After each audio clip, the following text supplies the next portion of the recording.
যে আল্লাহর ওলিকে কেন্দ্র করে, যে আল্লাহর মাহবুব বান্দার কেন্দ্র করে আজকের এই মিলাদুন নবীর জলসা। আপনারা প্রত্যেক বছরে এই জায়গায় আল্লাহ রাসূলের কথা আলোচনা হয়, কিন্তু আলোচনা হলো আপনি আমি কি নিয়ে এখান থেকে গেলাম একটু কি ভেবেছেন? ওলি আল্লাহদের কথাবার্তা আলোচনা হচ্ছে এখন জলসার সিজন। প্রত্যেকটা বস্তিতে বস্তিতে, এলাকায় এলাকায়, গ্রামে গঞ্জে জলসার অভাব নেই। একটাই অভাব হলো আমাদের। এখান থেকে আপনি আমি কি নিয়ে বাড়ি যাব এই চিন্তাটা কি করেছেন? কি নিয়ে বাড়ি যাব একটু কি ভাববেন না? আল্লাহর ওলি বান্দারা, মাহবুব বান্দারা, তানারা আল্লাহ আল্লাহ রাসূলকে মহব্বত করার বদৌলতে, আল্লাহ রাসূলের হুকুম তানারা তামিল করার বদৌলতে, তবে তো আল্লাহ পাকের ওলি বান্দাদের খাতায় তারা নামগুলো লেখাতে পেরেছিল। আর এমনি হয়ে গেল, এমনি হলো না। তাদের মেহনত ছিল যে আল্লাহর ওলিকে কেন্দ্র করে আপনারা বসেছেন। এনার ইতিহাস আমি নাও জানি, কিন্তু এটাও মাথায় রাখতে হবে তিনি কিন্তু একজন আল্লাহর মকবুল বান্দার দলভুক্ত মানুষ, আল্লাহ পাকের নেক বান্দাদের দলভুক্ত মানুষ। আপনি ভালো করে বোঝার চেষ্টা করুন। আপনার পাশের গ্রামে আমি যে সেদিন গেলাম, আল্লাহর ওলিরা শুয়ে আছেন। শুনে রাখেন, ওই জায়গা যেখানে তারা শুয়ে আছে তাদের কাছে আমরা যাই কিছু পাওয়ার উদ্দেশ্য। আপনি যদি না যান তাহলে কোনো যায় আসে না, এটা মাথায় রাখতে হবে। আপনি যদি আল্লাহর ওলিদের দরবারে যদি না যান তাহলে কিছু যায় আসে না, কিন্তু তাদের কাছে গেলে বরং আপনার উপকার নিয়ে আসি। সত্য না মিথ্যা? আপনি তাদের না ভালোবাসতে পারেন, তিনি ওরা মুরিদের ভালোবাসেন না। আল্লাহর ওলি বান্দারা বলছে জীবিত অবস্থায় তাদের সঙ্গে আসা যাওয়া করলে, জীবিত অবস্থা তাদের সঙ্গে সম্পর্ক করলে যা উপকার পাবে, ইন্তেকালের পরে তাদের সঙ্গে যাতায়াত করলে, আসা যাওয়া করলে আরো 70 গুণ আপনি বেশি উপকার পাবেন। জোরে বলা যাবে না? এই মুসলমানেরা,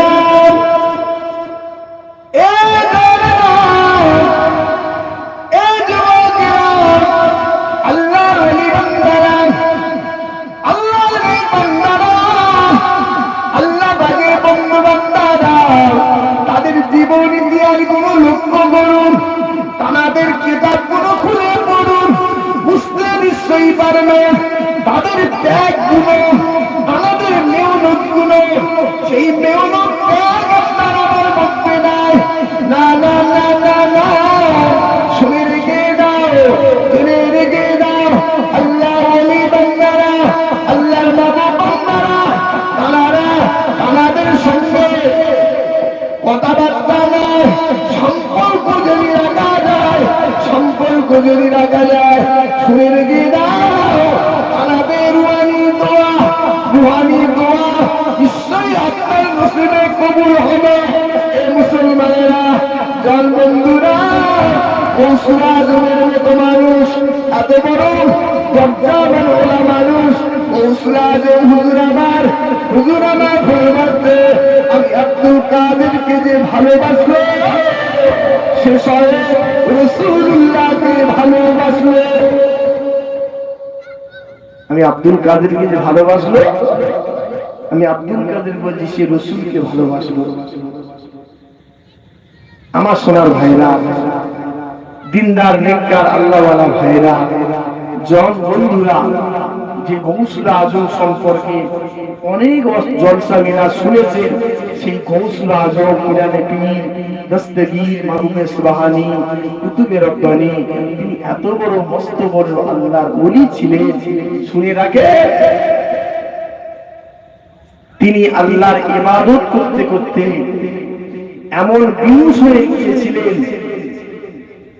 আল্লাহকে পাওয়ার জন্য ইরাকের জঙ্গলে ইবাদত করতে করতে এমন জিকির করতেন, এমন বিকল চিল্লাতেন, লোক অসুস্থ হয়ে যেতেন, তার কিছু সময় পরে একদম ঠান্ডা হয়ে যেতেন। হুজুরের কাছে গিয়ে দেখতেন গৌসুল আজম আর দুনিয়ায় বেঁচে নাই, আর বেঁচে নাই। মুরিদানেরা বলছে মনে হয় হুজুর আমার ইন্তেকাল হয়ে গেছে। কাপড় পরিয়ে হুজুরকে যখন খাটিয়ায় তুলে দিয়ে জানাজা পড়ার জন্য ইমাম সাহেব দাঁড়িয়ে গেছে, ইমাম সাহেব লক্ষ্য করে দেখছে গৌসুল আজমের লাশটা যেন একটু নড়ে গেল। ইমাম সাহেব ভয় লেগে গেছে, আমি জিন্দা লোককে জানাজা পড়ছি না মোরা লোকের?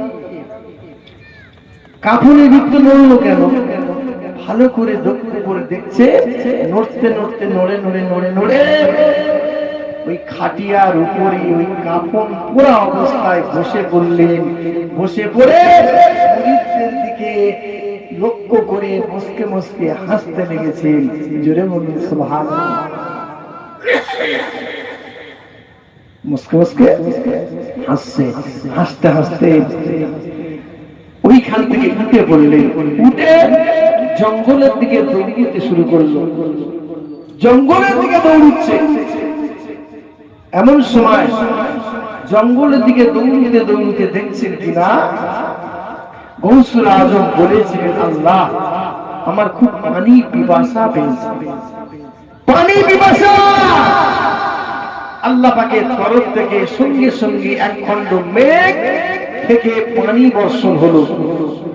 পানি যখন বর্ষণ হয়েছে, হুজুর আমার পানি পান করে আল্লাহর কাছে শুকর করলেন। ওই মেঘ থেকে একটা আওয়াজ এসেছিল, একটা আওয়াজ এসেছিল। কি আওয়াজ? ওই মেঘ থেকে একটা আওয়াজ ভেসে আসলো, আব্দুল কাদের তোমার উপরে যত আল্লাহর হারাম জিনিস ছিল আল্লাহ পাক সব হালাল করে দিয়েছে। হুজুর আমার জ্ঞানী মানুষ, আলেম মানুষ, চিন্তা করলেন হারাম জিনিস কখনো হালাল হয়? আপনি বলুন। হারাম জিনিস যেটা শুকরের মাংস কি হালাল? হারাম।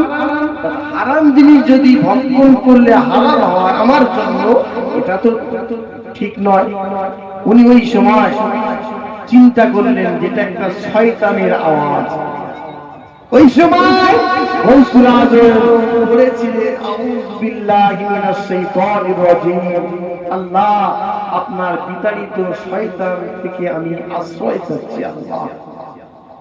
সঙ্গে সঙ্গে মেঘের উপর থেকে ধোঁয়া হয়ে বার হয়ে গেল, ধোঁয়া হয়ে গেল। এমন সময় দেখতে পাওয়া গেল ওই মেঘের ভিতর থেকে আবার আওয়াজ আসছে, আব্দুল কাদের তোমার ভিতরে ইলম ছিল বলে, শিক্ষা ছিল বলে তুমি আমার হাত থেকে বেঁচে গেছো, না হলে ওই ইরাকের জঙ্গলে ৭০ জন আবেদ বান্দাকে আমরা গুমরাহ করে দিয়েছি। কি বললেন? যে কোনো কথা ভালো করে বোঝার চেষ্টা করবেন, তারপর উত্তর দেবেন। কোন মানুষ আপনাকে কিছু একটা বলেছে, ভালো করে শুনুন, শুনে তারপরে উত্তর দেন। চট করে আপনি অন্য মনুষ্য নিয়ে কথা বলবেন না। এটা গৌসুল আজমের কথা, ভালো করে বুঝুন কি বলছে। মেঘের ভিতর থেকে আওয়াজ আসছে, আব্দুল কাদের তোমার উপরে যত হারাম জিনিস ছিল সব হালাল করেছে আল্লাহ। হুজুর কি বললেন? আউযু বিল্লাহ বলেন, আউযু বিল্লাহি মিনাশ শাইতানির রাজিম, আল্লাহ আপনার সেই শয়তান যে বিতাড়িত, শয়তানের আমি আশ্রয় চাইছি। আব্দুল কাদেরকে না জানো পথভ্রষ্ট না করে দেয়। যখন এই কথা বলেছে মেঘের ভিতর থেকে একটা ধোঁয়া হয়ে বার হয়ে গেল। তখন অবস্থা কি এলো, তোমার ভিতরে এলেম ছিল বলে তুমি আমার কাছ থেকে বেঁচে গেছো, না হলে ওই ইরাকের জঙ্গলে 70 জন আবেদ বান্দাকে আমি গোমরা করে দিয়েছি। আব্দুল কাদের জিলানী তখন কি বলেছিলেন, কথাটা ভালো করে বুঝুন। শিক্ষিত অনেক মানুষ এখানে বসে আছে, পড়াশোনা করা মানুষ বসে আছে, ভালো করে বুঝুন। আমার মতো আলেম যদি এই কথাটা শুনতো, যদি আমার ভিতরে এলেম ছিল বলে আমি বেঁচে গেছি, আমার ভিতরে এলেম ছিল বলে আমি বেঁচে গেছি, আমি কত বড় মাপের মানুষ, সঙ্গে সঙ্গে ধ্বংস হয়ে যেত। কৌশল বলছে এই শয়তান শুনে রেখে দাও, আব্দুল কাদেরের এলেম বাঁচায় না, আব্দুল কাদেরের বিদ্যা বাঁচায় না, আব্দুল কাদেরের শিক্ষা বাঁচায় না, আব্দুল কাদেরকে বাঁচিয়েছে স্বয়ং আল্লাহ। জোরে বলা যাবে না? সঙ্গে সঙ্গে ক্ষমা হয় বার হয়ে গেল। কেন বললেন? যদি হুজুর বলতেন হ্যাঁ একটা আল্লাহর ওলি বড় পীর, সব পীরেদের মাথা আমি, হুজুর তখন গোমরা হয়ে যেত। কি বলেছে? এই শয়তান শুনে রেখে দাও, বিদ্যা আমার বাঁচায় না, শিক্ষা আমার বাঁচায় না, বাঁচিয়ে নিয়েছেন আমার স্বয়ং আল্লাহ। ছোট ছোট কথা বুঝতে পেরেছেন ইমানটা কি অবস্থা হয়? সেই জন্য ভেবে কথা বলবেন। ইমানটা রাসূল বললেন আখিরি জামানা আমার উম্মত উম্মতানিদের কচু পাতার সঙ্গে তুলনা করলেন। কচু পাতায় পানি দিলে যেমন টলমল করে, কোন মুহূর্তে পানিটা গড়িয়ে পড়ে যাবে। রাসূল তাই বললেন আখিরি জামানায় আমার কিছু উম্মত আছে, সন্ধ্যাবেলায় ঈমান আনবে, সকালবেলা বেঈমান হয়ে যাবে, সকালবেলা ঈমান আনবে, সন্ধ্যাবেলা ঈমান হয়ে যাবে। সেই জন্য রাসূল বলেন আখিরি জামানায় ঈমান টিকিয়ে রাখা বড় দায়, ঈমান ধরে রাখা বড় দায়। গৌসুল আজমের কথাগুলো কেন বলছি? এটা মানুষের শিক্ষা দেওয়ার জন্য। এই মুসলমানেরা, এই যুবকেরা, এই সোনার মালিকেরা, ঠান্ডা বাতাস হয়ে গেছেন গৌসুল আজম ইরানে পীর দস্তগীর মাহবুবে সুবহানি কুতুবে রব্বানি গৌসে সন্তানি পীর আব্দুল কাদের জিলানী হুজুর আমার শুনে রেখে দাও, ওনার মায়ের পেটের ভিতরে জাগর ছিল, শুনে রেখে দাও, ওনার আব্দুল কাদের জিলানী হুজুর আমার বলতে মায়ের পেটে আমি জাগর ছিলাম, আমার আল্লাহ যার গল্লায় বসে 30 পারা কোরআন শরীফ পড়ব, 30 পারা কোরআন শরীফ পড়ব। আমি আব্দুল কাদের মায়ের পেটের ভিতর থেকে শুনতে পেতাম, শুনে শুনে শুনে শুনে আদর করা পর্যন্ত আমি মুখস্থ করেছিলাম। একটু জোরে বলুন সুবহানাল্লাহ। বলছে হুজুর সাক্ষী দিচ্ছে আমার মা কোরআন বাংলায় বসে বসে পড়তো, আমি আব্দুল কাদের পেটের ভিতর থেকে শুনতে পেতাম, শুনে শুনে শুনে শুনে 18 পারা পর্যন্ত মুখস্থ করছিলাম। এই সোনার মুসলমানেরা, এই জানে যুবকেরা, রাসূল আজমের মায়ের কথা বললাম। আজকের জামানায় বাস্তবের সঙ্গে আমি একটু বলতে চাই, আজকের জামানায় মা বোনদের পেটের উপর বাচ্চা থাকে, ওই মা বোনেরা পেটের ভিতরে বাচ্চা থাকা অবস্থায় তারা কোরআন পড়ে না, অন্য কিছু করে না। না না না, আপনার এলাকা ভালো, আমার এলাকার কথা বলেছি, দুঃখ নেবেন না, মনে ব্যথা নেবেন না।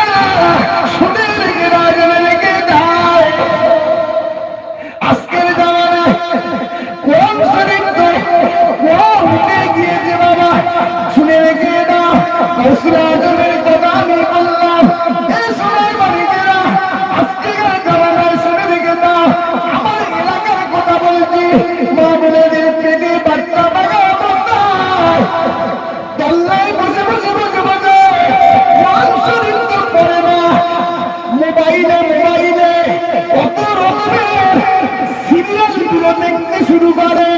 হে মুসলমানেরা, শুনে রেখে দাও, জেনে রেখে দাও, ওই বাচ্চাটা পেটে থাকা অবস্থায় কিতাবে এসেছে, মা যদি পেটে থাকা অবস্থায় মা যদি কোনো সিরিয়াল লাগে, কোনো অন্যায় কাজ করে, ওই আদর্শটা ওই বাচ্চার উপরে পড়ে যায়।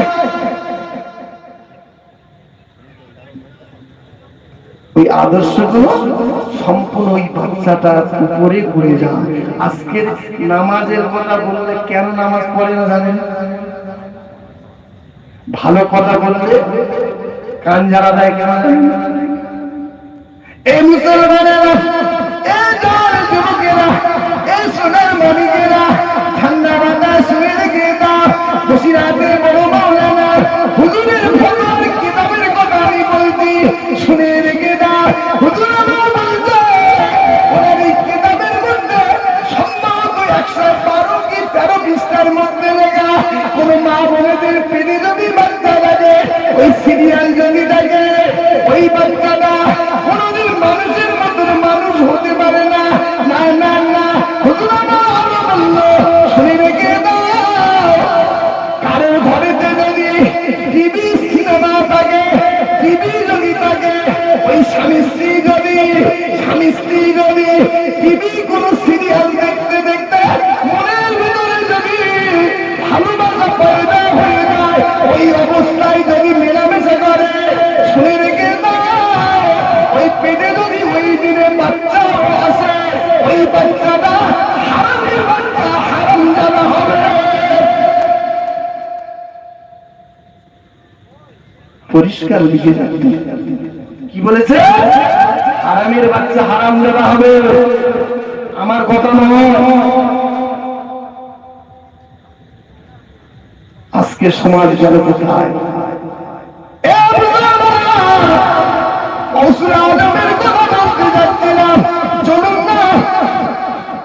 হিন্দুস্তানের বাদশাহ আজমিরে আমি দিয়েছি, ওনার জীবনী দিয়ে আমি দেখেছি, হুজুর আমার জীবনী দিয়েছেন।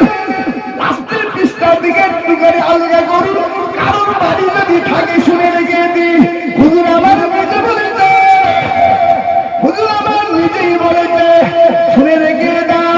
ও মুসলমানের ভাইয়েরা, চল যুবকেরা, কারোর বাড়িতে যদি টিভি থাকে, শুনে রেখে দাও, ওই বাড়িতে কোনোদিন নামাজ হবে না, হবে না, হবে না, হবে না, হবে না, হবে না। কেন না, কেন না? ওই কিতাবের মধ্যে লেখা রয়েছে, ওই বাড়িতে যদি টিভি সিনেমা যদি ওই বাড়িতে হয়, যতক্ষণ পর্যন্ত নামাজ যদি কায়েম করতে হয়, নামাজ যদি কবুলিয়াত করতে হয়, সাতটা বাড়ি থাকলে সাতটা ভেঙে দিতে হবে, আসমানের পানিটা ওই জমিনে ফেলতে হবে, পানিটা যেন গড়িয়ে গড়িয়ে চলে যায়, তবে ওই বাড়ির মাটিটা পবিত্র হবে, তবে নামাজ পড়লে নামাজ কবুল হবে। কি বললাম?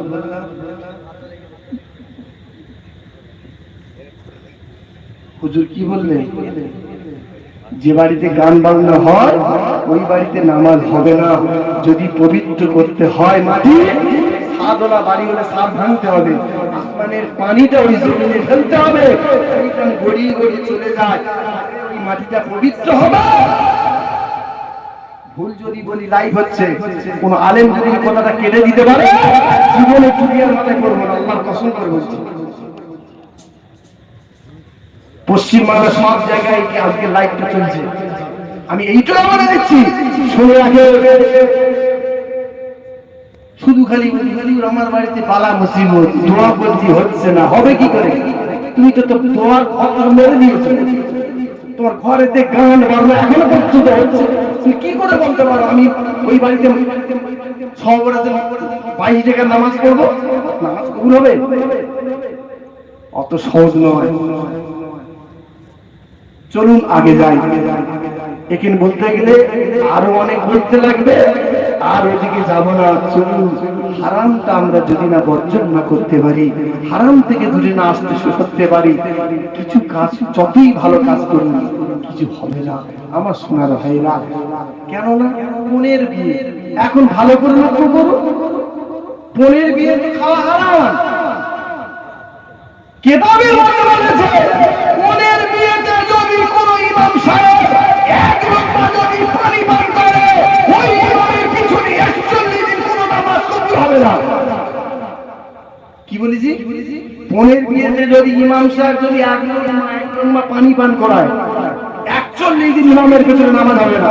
এই মুসলমানেরা, এই মুসলমানেরা, এই আমার মুসল্লি ভাইয়েরা, যারা ওই বাড়ির মসজিদের নামাজ পড়ে, তোমরা শুনে রেখে দাও, ওই যে বোনের বিয়েতে পানি পান করে, ওদের 41 দিন নামাজ কবুল হবে না।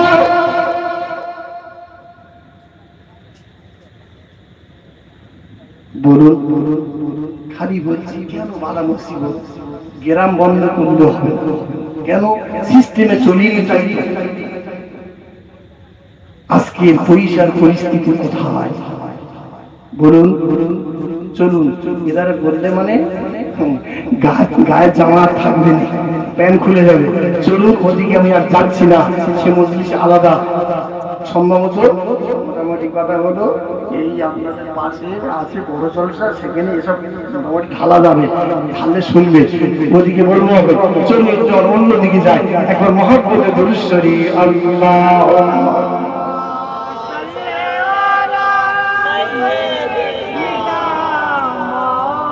তাই আমার শেষের পথে, কেননা 10টায় হুজুর আবার আসবে, 42 হয়েই গেছে, আজ সামান্য টাইম। ঠিক আছে, আমি ঘরের মানুষ, হুজুরের কথাটা আপনারা শুনুন। ভাই আমার, আমি বেশি আর বাড়াবাড়ি করবো না। আমার ইন্টারভাই আমার হুজুরকে নিয়ে আসুন, চেষ্টা করলে সেগুলো ভালো জিনিস। আমি ঘরের লোক, মোটামুটি কথা আবার শোনা যাবে, আর অনেক কথা শোনা যাবে। প্রায় বলছি, আরো আল্লাহ বা হায়াতে থাকলে আবার বলবো। কিন্তু আমার মুফতি সাহেব হুজুরকে আনুন, বেশি দেরি করাবেন না আমাকে, কেননা উনি আমাদের মেহমান। মেহমানদের মুখ থেকে আমরা জবান থেকে কিছু কথা শুনবো। ভাই আমার, একটু মহব্বতে দুরূদ শরীফ আল্লাহুম্মা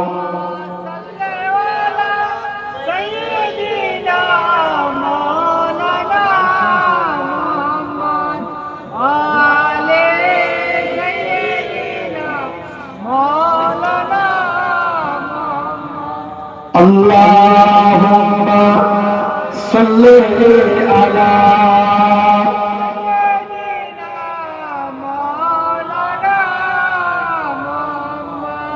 wa ala ali sayyidina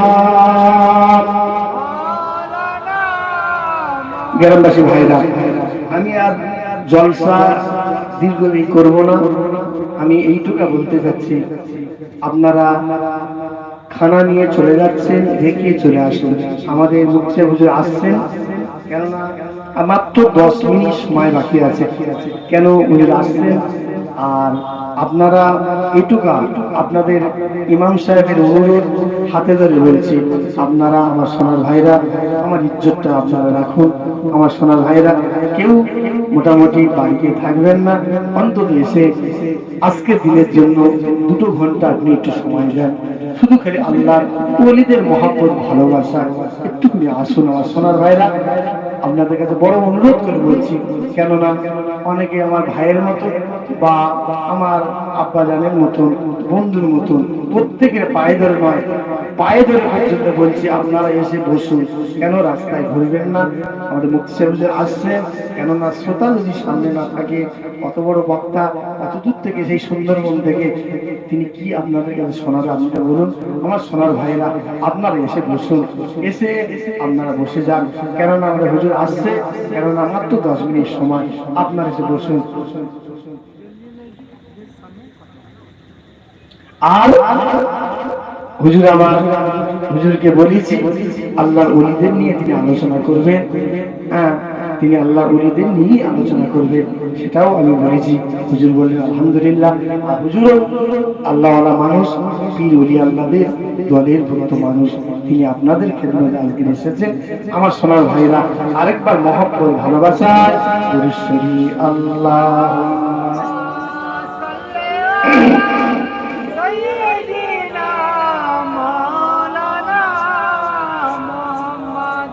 وعلى آل سيدنا